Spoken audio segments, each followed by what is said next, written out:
Now we're gonna go in our favorite spot with our favorite guy, Russell. What's up, bud? It's good. What are we talking about today? Today we're talking about a couple different ambidextrous locks. Mostly what I wanted to talk about is the different companies' versions of the crossbar lock. So Kaiser has their clutch lock, Kershaw has their Dura lock, Hogue has their Able lock, Benchmade has their Axis lock, which is really the lock that started it all off. And what a crossbar means literally is there is a solid piece of stainless steel in there that is what holds the knife shut. So literally, in order to make this lock fail, you either have to break the scales or break that bar holding that knife open. And they're all fairly similar. They have slightly differences, like where they put the Omega spring clip. Kaiser, you can adjust the Omega spring. On the Kershaws, it gives you a little pre-kick where it just opens beautifully, and obviously has the flipper on it. But literally, like, they're all just be a lock across there.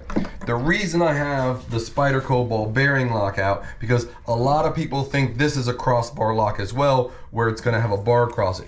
You can't see it really well, but how this functions, there's a spring in there, and it's on a bit of a post, and then there's a ball bearing in front of that indexes with that part of the knife. And so this locks, it even though it functions the same way, yeah, they cover it up so you can't see it. Even though it functions the same way like a crossbar lock, this is actually a completely different locking mechanism where the ball bearing is literally in between these things and index is right up there. And not saying it's going more likely to break, but if that spring breaks, this lock won't function at all. Where if one of these two Omega springs break on this, you can still open it manually and literally push that crossbar lock up and it will still lock. It just won't function where it springs back and forth. So again, not saying it's better or worse, but that it is a different mechanism, and it's why they call it a ball bearing lock. There's literally a ball bearing in front of that spring mechanism. So yeah, just wanted to talk about a few locks today. Yeah, and just to kind of further illustrate for people who are a little bit more visual, I'm gonna try to do this without making my hand gestures seem weird, but everything but the ball bearing lock has two springs on each side.